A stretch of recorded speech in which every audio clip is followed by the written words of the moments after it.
Niteka n'umunezero ntangere vyo gusubira kubana namwe banywanyi bacu mubana natwe mu makuru n'ibiganiro vya misi yose tubandanya gushikiriza kuri nombonesha kure yacu kandi yanyu Muhuza TV.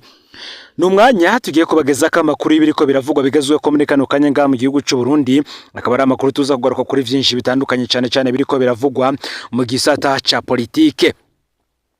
Nkuko twabitanguriye ko kuri uno munsi, reka tubandanize ku makuru menshi ariko aravugwa mu banywanyi bo mugambwe uri ku butegetsi CNDD-FDD, ndetse n'ivyo benshi bariko baragaruka ko imbere yuko imisi ishika kwigenekerezo ya 25/0 uyu mwaka w'ibihumbi 2026 aho tuzobona utsinzo wariwe hagati y'uruhande rwa Perezida Varisito Ndayishimiye abitwa bo kwa Samuragwa ndetse n'uruhande rwa Reverano Ndikuriyo bitwa ko bagendera kwiragi ryasizwe n'umuhisi Petero Nkurunziza. Kuva uyu muhari ukiri mu ishamba, hari benshi bawinjiyemwo bavuye mu mashure atandukanye. Mbere benshi ico gihe bari biga muri kaminuza y'u Burundi, aho bafashe inzira bakerekeza iy'umuheto. Aho rero niho benshi bagiye barahurira barafonda umuhari ubanza kwitwa umuhari FDD, wari umuhari w'abagwanyi. Mu nyuma baza kwiyunga n'abandi nabo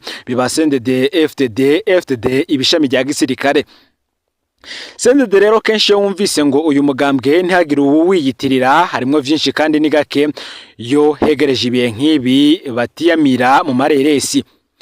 Cane ibi bihe biba bivuga ku matora y'ugomba guhagararira umugambwe mu matora, ndetse n'ibindi bitandukanye, canke se kuba umunyamabanga mukuru w'uyu mugambwe mu gikiringo cy'uwundi giheze, canke se bamweguje hagiye kujaho uwundi.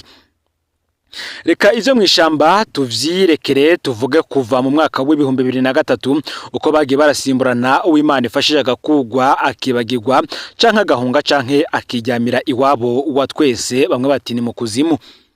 Mu mwaka w'ibihumbi 2003 umugabo witwa Simoni Nyandwi na Onesimondo Uwimana nibo batashe kare muri CNDD-FDD mbere bashikira mu mabanga. Uwo Simoni Nyandwi yabaye umushikiranganje w'intwaro hagati mu gihugu, yarakoze birashimwe mbere atangura gushira imbonera kure ku murongo, azibutsa ko bacitse mu gihugu atakaruta kandi ko kwiganza. Uyu yaranugwanurwa cyane ko ari we yari kuba ubushingwa imbere yitoze mu kibanza cy'umukuru w'igihugu. Ivyo rero babibonye ku itariki ya 22 kwezi kwa Ntwarante umwaka w'ibihumbi 2005, yarageranywe ku mpanda aho yapfuye ariye ishano. Uyu niwe wa mbere yari karanugwanurwa amabanga ahambaye inzego z'igihugu kuva CNDD-FDD ishitse mu gihugu ku masezerano yabayeho hagati ya leta y'u Burundi ndetse n'uyu muhari CNDD-FDD n'imigwi yagwana ya Arusha, benshi bakunze kwita amasezerano ya Arusha.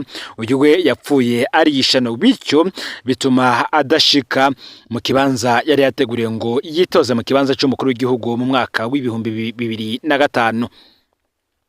Ku itariki ya 3 kwezi kwa Ruheshi umwaka w'ibihumbi 2005 amatora y'abajenama b'amakomine, ku igenekerezo ya 4 ukwezi kw'indwi umwaka w'ibihumbi 2005 amatora y'abashinga amateka, igenekerezo ya 19 ukwezi kw'indwi umwaka w'ibihumbi 2005 amatora y'umukuru w'igihugu, aho Nkurunziza ari yaciye ashigwa imbere. Uyu nawe ati Mukasimoni reka tumushumbushe abo mukuru w'inama nshinga amateka ari we Immaculée Nahayo. Mu mwaka w'ibihumbi 2007 mu kwezi kwa kabiri Nkurunziza yikurako Rajabu, aho yaciye asubirizwa na Jeremy Ngendakumana. Aha Rajabu yaciye aja gucumbikirwa ku Musaga.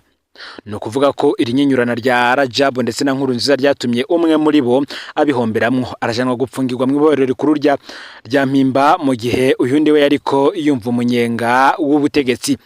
Kwigenekerezo ya 31 Ntwarante umwaka w'ibihumbi 2012 kandi Jeremy Ngendakumana yarasubiriye Hussein Rajabu yaramaze igihe atumvikana n'umukuru w'igihugu w'ico gihe ari we Perezida Petero Nkurunziza. Uyu nawe yarasubirijwe n'umusivili ari we Pascal Nyabenda.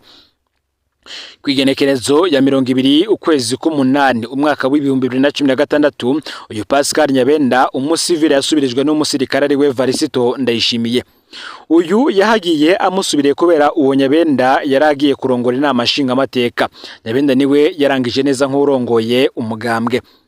Kwigenekerezo ya 24/0 umwaka w'ibihumbi 2021 Ndayishimiye yagihaye warugwanye ari we Reverano Ndikuriyo. iri ryari ribaye ibisikanya rigira kabiri rigenze neza, ahandi kuva mu ishamba bamye bakurana canke batembagazanya. Kwigenekerezo ya 25/0 uyu mwaka w'ibihumbi 2025, Reverano Ndikuriyo arashobora kwandika amateka akaba umugumyabanga wa mbere awutwaye kabiri yisubirije. Ni nako kandi iki kibanza ashobora kukibura kuri iyo genekerezo. Igihe cyose ngo umukuru w'umugambwe yitambitse imbere y'umukuru w'igihugu, amateka yerekana ko atasubira kuba muri CNDD-FDD. Byarangira ahunze, inyungu ziwe zigahungabana. Abaronse amahoro ni Pascal Nyabenda yemeye kuja mu ibaba ry'umukuru w'igihugu, naho bagarutse kumuhondagura mu gihe Nkurunziza yarapfuye. Ubundi Ndayishimiye yemeye guherekeza Nkurunziza aruhuka, amusubiriye mbere anamushinguye Igitega. Reverano Ndikuriyo yaje atavyorosha, baca baramuvugutira abanza gucureha, none ubu yongeye kuvyura umutwe. None ngo ningwe yibonye ko amaraso canke niyanzoka ivyuye umutwe bongera guhondako. Iminsi niyo izotwereka iyo bija. Inguvu zo muri iyi minsi nk'uko benshi mu basesanguzi mu vya politike babivuga, uzifise ni Varisito Ndayishimiye, kuko ni wagaba abasirikare n'ikigega cy'igihugu. Yica canke agakizoshaka, ariko Reverano Ndikuriyo nawe ngo arapanze imbonera kure nk'igisirikare kibangabanganywe n'icy'igihugu.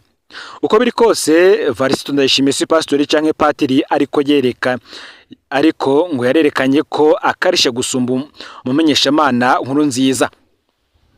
Igihe Hussein Rajabu yapfunzwe mu mpimba, yararonswa vyangombwa, ariko umusomyi w'ivanjiri Varisito Ndayishimiye ivy'impuhwe biza mu kibanza ca nyuma. Hagati y'umucuzi n'umucurisha hararokoka nde? Aja Ingozi, mugani wa ca gisomwa c'umuzungu Rutuku, ngo no gupfungwa mugabo no gupfungirwa Ingozi. Canke yaruja Igitega gusanga Bunyoni, ese aruja muri Tanzania gusanga Rajabu. Vyose mu nkona ngo birashoboka, inzira zishika i Roma zama iwabo zishika zose, nkuko benshi mu basesanguzi mu vya politike bavuga.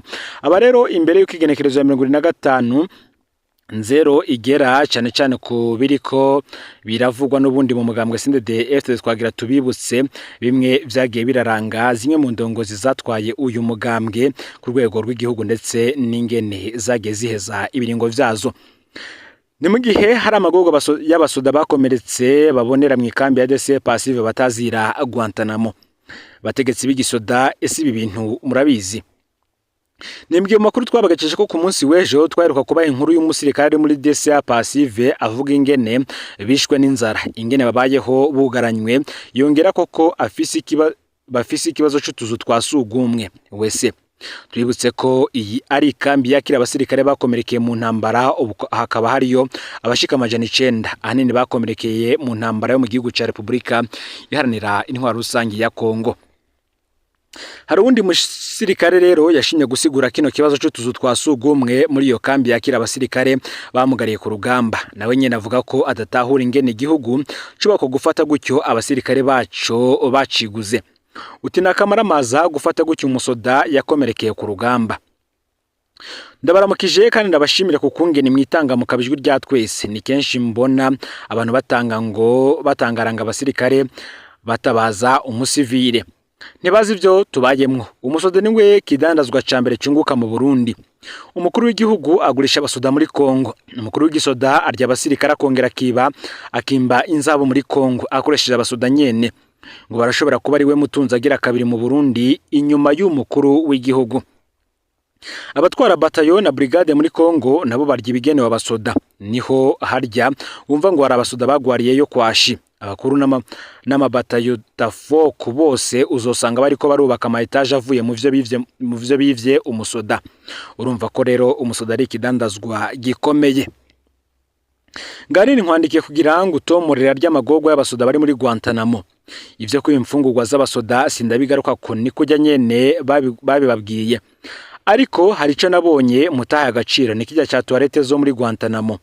Amubanze nkibuke ko iyi ari kambi yakira abasirikare bamugariye ku rugamba. No kuvuga ko hari byinshi badashoboye. Ngo nimba hari ahantu hari amatoilette mabi ni Guantanamo. Nukomeye kuyakoresha ni umutwaro. Tube turaretse abakomeretse n'abamugaye. Ni toilette za kera. Kuzijamwo bisaba kubanza kurira nko kuri santimetero 70 canke 90. ushitse hejuru uhagarara kuri tibe zibiri, uwushije ukuguru ukorokerayo.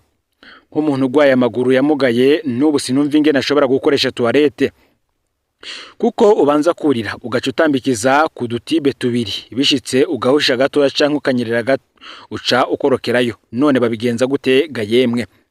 Hariho agace karimwo toilette à siège zashaje atamazi arimwo, izo kuzijamwo bisaba kugenda uyajanye.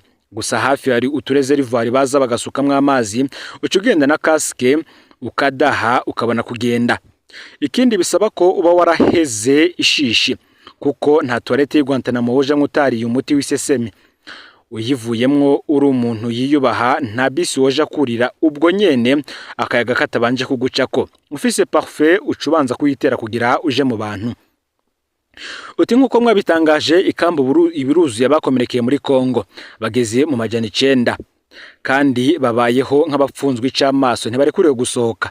Igisudani gishaka ko abarundi bamenya ko ibara ryaguye muri Kongo, nkuko benshi bakunze kuvyandika ko mu Burundi umusodaguye ku rugamba canka akomerekeye wome ngo ateye isoni. Mu bindi bihugu barubahwa barahabwa iteka nk'abiguze igihugu. Iwacu rero bahinduka ingorane ziteye isoni zo kunyegezwa.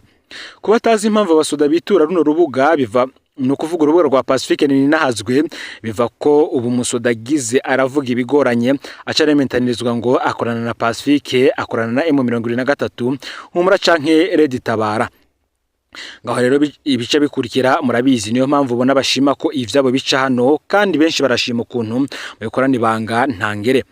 Nkuko ngo mwavyanditse turabasavye umukuru w'igisirikare yishikire muri Guantanamo kuraba kano kamaramaza. Umushikiranganje Marie Chantal Nijimiro ujejwe kwivuna abansi General Premier Niyonga Burongo igisoda cyo Burundi ngo ntibagerageze bashike muri ikambi DCE passive benshi batazira Guantanamo bibonereye aya magogo y'abasoda bakomerekeye ku rugamba, ndetse nivyo bariko barahurira nayo navyo muri iyo kambi barungiswemwo. Muyandi makuru reka tubandanize ku bindi biriko biravugwa hirya no hino ngaha mu gihugu cy'u Burundi, aho bivugwa yuko mabayi bari mu gahinda kwimbinza habo mu Kinyegero vyahitanye abantu 6 bakomereka 5. Kwigenekerezo 7-0 uyu mwaka ikihomo kaco wa kabiri igenekerezo 6-0 ku mutumba wa Kabere zone mabayi komine Mugina intara ya Bujumbura cahitanye bimvye binza habo 6, abandi 5 barakomereka bikomeye. Ibi vyabaye vyatumye hibonekeza impungenge ku bikorwa vyo kwimba inzahabu bikorwa n'abanyagihugu hamwe no kuri umutekano ku birombwe vyimbwamwo inzahabu. Iryo bara ryabereye ku kirombwe kidakurikije amategeko. Nkuko ababibonye babivuga, iyo mpanuka yabaye mu gihe abimba Butare bariko baracukura mu kinogo kirekire bahiga inzahabu. Nyuma amasaha menshi bakora, umusozi waciye usiduka urafuka abo bimba inzahabu. Abanyagihugu bamaze gutabaza intwaro mu micungararo n'igipolisi vyarahashitse, baragaragaje gukura yabo bantu hakoreshejwe iminwe biranka. Vyasavye ko hazanwa imashini ikora mwibarabara kugira ngo bikunde bakure abo bantu. Haciye nk'isaha abantu 11 barakuwe muri ico kinogo, 6 bapfuye 5 bakomeretse bikomeye, baca bajanwa vyihuta ku bitaro vya Mabayi. Ibikorwa vyo kurondera vyarabandanije ijoro ryose. Bamwe mu banyagihugu bakaba bafise ubwoba bw'uko hoba hari abandi bantu bakiri muri ivyo bihomoka. Igipolisi kikavuga ko ico kibanza cari kirimo abantu benshi bigatuma ubutabazi bugorana. Na koperative nimwe yemerewe kwimba ubutare muri ako gace vyaba mu Kinyegero. Uti ntitwahengesanije kubuza abantu ngo bareke kwimba inzabo mu Kinyegero, ariko iribara rasubiriye kwerekana ingaruka mbi z'ivyo bikorwa binyuranye n'amategeko. Niko umwe mu bagize koperative y'imba ubutare hafi yaho amenyesha. Musanire wa komine Mugina Aniseti Saidi yatangaje ko vuba hatangura isekeza ryo guhimiriza no guhana uwo wese agomba gukora ibikorwa bitemewe n'amategeko. Abo muri ako karere bagasaba bashimitse leta gukora amatohoza no guhana bakora batubahirije amategeko. Iyi mpanuka tukabibutsa ko atari yo ya mbere, kuko mu mezi 8 aheze ab'iminzabo barenga 200 barapfuye mu buryo busa n'ubu mu Urutabo ku musozi wa Rutorero muri ako karere nyene. Ngorera makuru yaragezwe ko muri kano kanya ufyende subscribe canke sabone ni butarafyenda ko kugira ngo tujucikanwe nadushikiriza usangiza no makuru bagenza aho bari hose kugira ngo nabo baje mu bambiro bashikirwa n'abiriko biravugwa migezwe ko ngaha mu gihugu cy'u Burundi yo bivugwa mu gisata ca politike agateka kazi na muntu imigenzerane n'andi makungu ndetse n'ibindi vyinshi abiriko biravugwa bigezwe ko irya neno ngaha mu gihugu cy'u Burundi. Hari inkuru duhejeje kuronka muri no mwanya tugera tubashikiriza mu mwanya uri imbere ivuga ku market adasanzwe ariko arungikirwa umushikiranganje w'ikigaga ca leta Dr Alain Ndikumana amutera ubwoba. Numuhuza TV rero Imana ibahezagire, amakuru yacu yo arabandanya.